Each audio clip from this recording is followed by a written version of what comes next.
Oke teman-teman, selamat datang di Basban Ajar YouTube channel. Pada kesempatan kali ini, kita akan membahas latihan berikut ini. Tetapi, sebelum kita masuk ke pembahasan video, saya akan mengajak teman-teman untuk terlebih dahulu mengklik tombol subscribe pada channel ini dan nyalakan loncengnya, lalu klik like pada video ini jika kalian merasa terbantu. Oke, langsung saja kita masuk ke pembahasan videonya.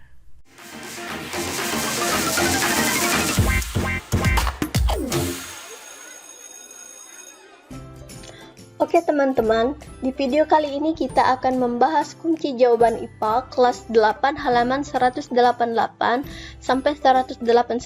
Mari uji kemampuan kalian kurikulum merdeka. Langsung saja kita baca soalnya kemudian kita jawab. Pertanyaan pertama, mengapa Alfred Wegener mengajukan teori Pangea? Apakah teorinya langsung diterima oleh para ilmuwan? Urikan bukti-bukti dari teorinya ini. Jawabannya, pada awal abad ke-20, Alfred Wegener, seorang meteorolog dan geofisikawan asal Jerman, mengajukan teori Pangea. Ia menciptakan konsep ini berdasarkan pada kesamaan bentuk pantai di berbagai benua, kesamaan fosil dan batuan di pesisir benua-benua yang terpisah, serta bukti lainnya yang mendukung hipotesis pergerakan lempeng. Bukti-bukti teori Pangea. 1. Puzzle fisik benua. Bentuk pantai di berbagai benua tampak seperti potongan-potongan puzzle yang cocok satu sama lain jika benua-benua tersebut disusun kembali. 2. Fosil yang serupa. Fosil tumbuhan dan hewan yang serupa ditemukan di pesisir benua yang sekarang terpisah. 3. Seri pegunungan. Rangkaian pegunungan seperti pegunungan Appalachian di Amerika Utara dan pegunungan Caledonia di Skotlandia dan Norwegia tampaknya berlanjut melintasi Atlantik. 4. Pelebaran Laut Merah dan Atlantik.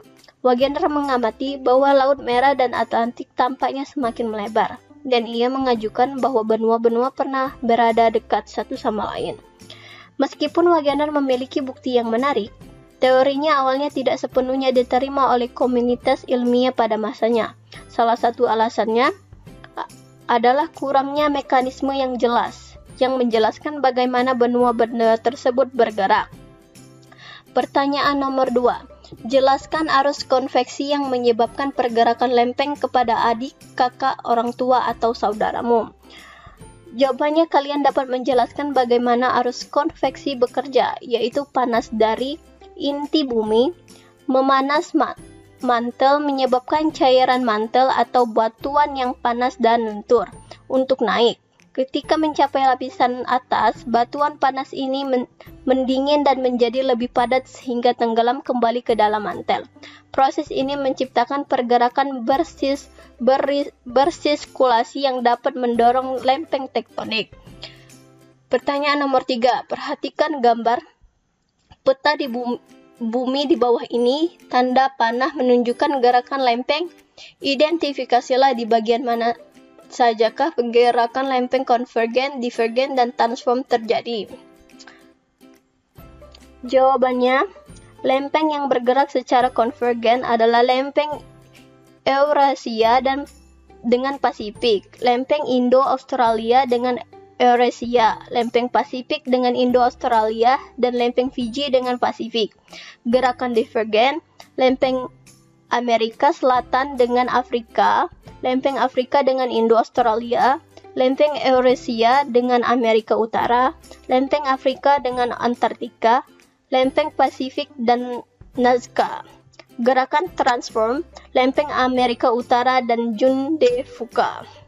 Nomor 4.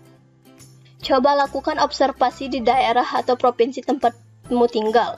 Apakah ada bukti pergerakan lempeng? Kamu dapat melakukan studi literatur atau wawancara dengan orang tua mengenai peristiwa alam yang pernah terjadi sebelum kamu lahir.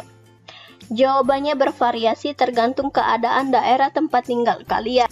5. Pemerintah ingin membangun pembangkit listrik tenaga nuklir atau PLTN pertama di Indonesia sebagai sumber energi listrik karena ketersediaan minyak bumi di Indonesia yang semakin berkurang.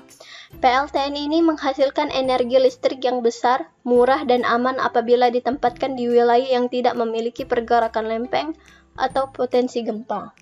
Buatlah tulisan untuk memberikan informasi pada pemerintah di provinsi mana PLTN ini dapat dibangun dengan menyebutkan alasan-alasanmu.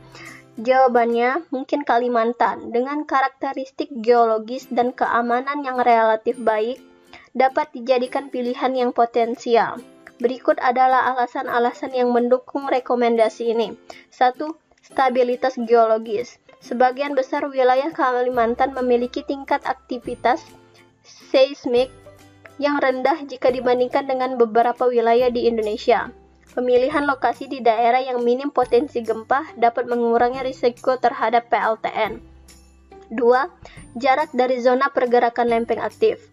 Kalimantan terletak di luar zona pergerakan lempeng aktif seperti pada wilayah Jawa atau Nusa Tenggara.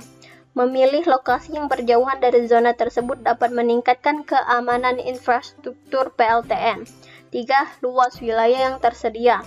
Kalimantan memiliki luas wilayah yang besar, memungkinkan pemilihan lokasi yang terisolasi dan aman dari risiko bencana alam. Lokasi yang terpencil dapat memberikan perlindungan tambahan terhadap kemungkinan ancaman. Dengan mempertimbangkan faktor-faktor di atas, Kalimantan menjadi salah satu pilihan yang menjanjikan untuk pembangunan PLTN. Pemerintah dapat melakukan penilaian lebih lanjut dan berkolaborasi dengan pemerintah daerah serta melibatkan masyarakat secara aktif untuk memastikan keberlanjutan dan penerimaan masyarakat terhadap proyek ini. Oke teman-teman, mungkin sampai sini saja pembahasan kali ini.